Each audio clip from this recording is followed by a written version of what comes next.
Assalamualaikum warahmatullahi wabarakatuh.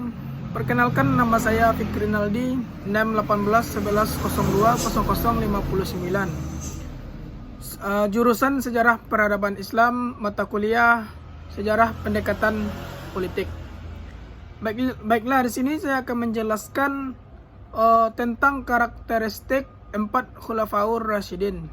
Yang pertama yaitu Abu Bakar As-Siddiq. Yang mana Abu Bakar As-Siddiq adalah nama Khulafaur Rasyidin yang pertama. Nama aslinya adalah Abdullah bin Abi Quhafah At-Tamimi. Sejak kecil beliau terkenal dengan sifat yang lemah lembut, jujur dan sabar.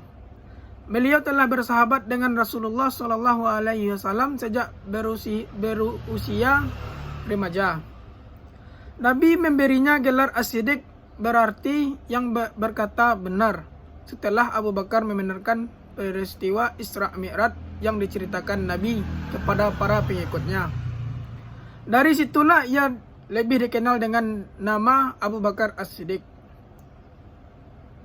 Abu Bakar diangkat menjadi khalifah dengan jalan musyawarah antara kaum Ansar dan kaum Muhajirin di Saqifah Bani Sa'idah atau balai pertemuan di kota Madinah. Dalam masa kepemimpinannya yang terbilang singkat, Abu Bakar telah mencapai usaha dan prestasi yang sangat luar biasa. Antara lain memberantas penolak pembayar zakat, melakukan ekspansi ke wilayah Irak, Syria, Hira, memerangi nabi palsu, dan sangat banyak lagi.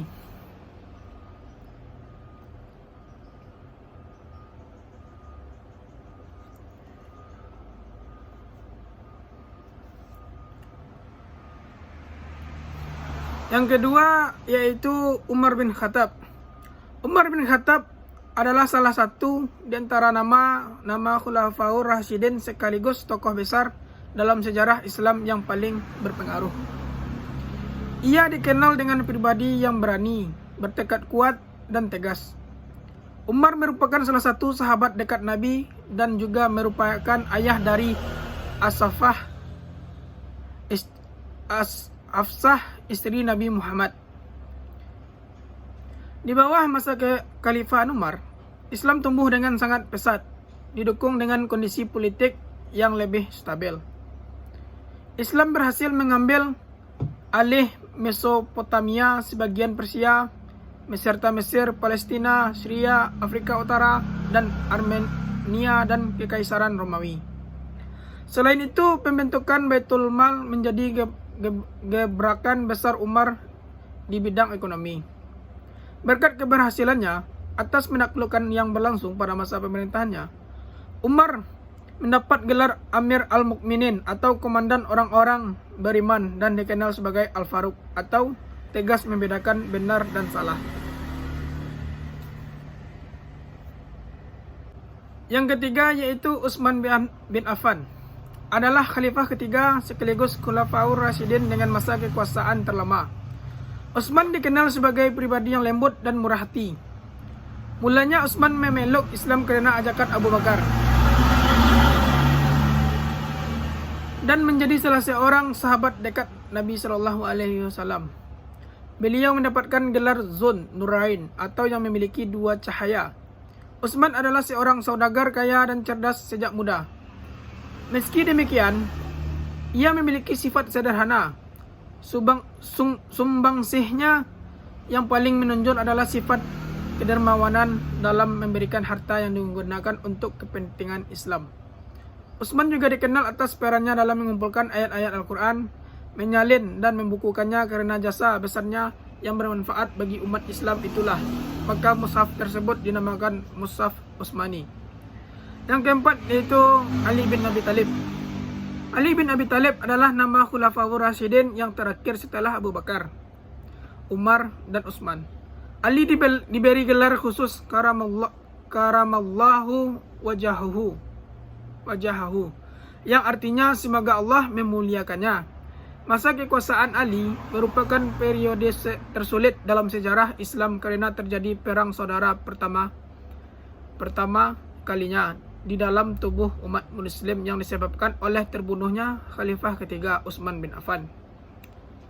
Meski demikian, terlepas dari perbedaan pendapat mengenai status Ali dan kepemimpinannya atas umat Islam, kaum Sunni dan Syiah mengakui bahwa Ali memiliki pribadi yang soleh, adil, dan berani.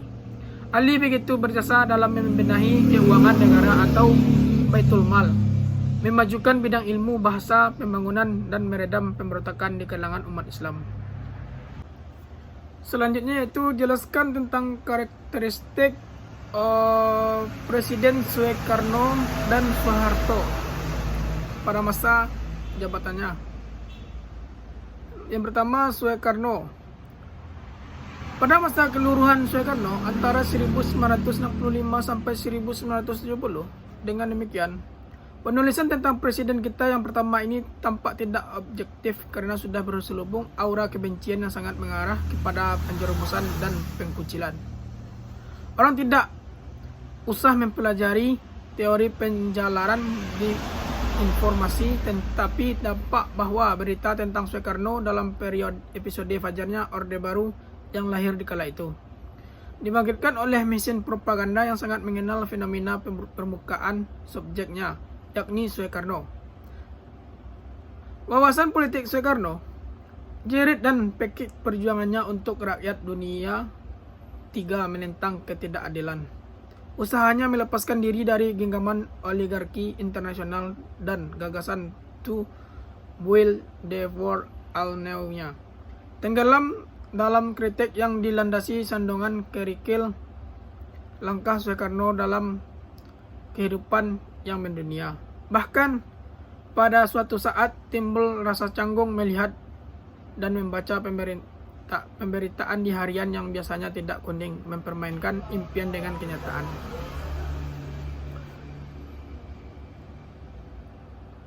Wawasan politik Soekarno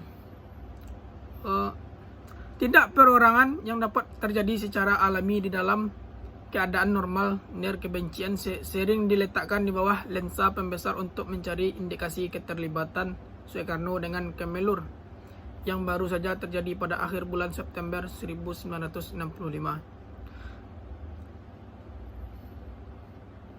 Soekarno yang lahir di Surabaya pada masa pemerintahan kolonial Belanda adalah pemimpin nasionalisme dan pahlawan nasional yang mendedikasikan hidupnya kepada perjuangan kemerdekaan Indonesia.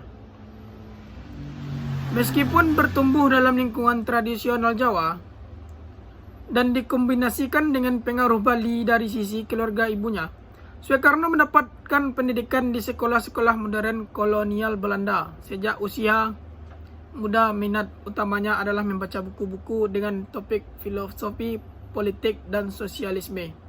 Waktu masih sekolah di Surabaya, Soekarno tinggal di rumahnya Omar Said Djorominoto, pemimpin pertama dari Serikat Islam, yang kemudian menjadi gerakan penting untuk kebangkitan nasional Indonesia.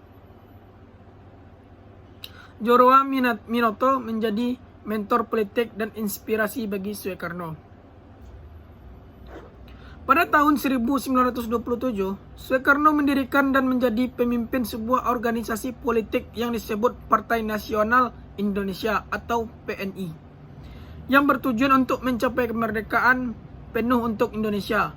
Namun, aktivitas politik subversif ini menyebabkan penangkapan dan juga pemenjaraannya oleh rezim pemerintahan kolonial Belanda yang represif di tahun 1929. Bagi orang-orang Indonesia pada saat itu, pembuangan Soekarno itu malah memperkuat saja citranya sebagai pahlawan nasional dan pejuang kemerdekaan. Setelah pembebasannya, Soekarno berada dalam konflik yang terus berkelanjutan dengan pemerintahan kolonial selama tahun 1930-an, menyebabkan Soekarno berkali-kali dipenjara. Waktu Jepang menginvasi Hindia Belanda pada bulan Maret 1942, Soekarno menganggap kolaborasi dengan Jepang sebagai satu-satunya cara untuk meraih kemerdekaan secara sukses, sebuah taktik yang terbukti efektif. Sampai saat ini, masyarakat Indonesia sangat menghormati dan mengagumi Soekarno, pencetus dari nasionalisme Indonesia, karena mendedikasikan hidupnya untuk kemerdekaan Indonesia dan membawa identitas politik baru kepada negara Indonesia. Selanjutnya, Soeharto, Presiden kedua Indonesia, meraih kekuasaan di tengah periode krisis darurat dan pertumpah darahan. Pendahulunya, Soekarno telah menciptakan komposisi pemerintahan antagonistik yang sangat berbahaya terdiri dari fraksi-fraksi nasionalis, komunis, dan agama yang saling mencurigakan. Pihak lain yang bersemangat untuk memegang kekuatan politik adalah pihak tentara, yang berhasil menjadi lebih berpengaruh dalam politik Indonesia pada tahun 1950-an. Waktu perlu menghancurkan sejumlah pemberontakan yang mengancam kesatuan Indonesia. Keempat kelompok ini sangat saling mencurigai satu sama lain. Ketidakkepercayaan ini kemudian memuncak pada tragedi di pertengahan 1960-an ketika sekelompok perwira aliran kiri karena pengaruh Partai Komunis Indonesia atau menurut versi tentara melakukan kudeta dengan menculik dan membunuh 7 pimpinan utama militer yang mereka tuduh ingin menjatuhkan Presiden Soekarno. Soeharto, seorang perwira tinggi yang mengambil alih kekuasaan militer selama masa kekacauan ini, menyatakan bahwa Partai Komunis Indonesia atau PKI adalah dalang segala kekacauan ini. Selama beberapa bulan kemudian, ratusan ribu pengikut aliran komunis maupun orang yang diduga pengikut aliran komunis dibantai di Sumatera, Jawa, dan Bali.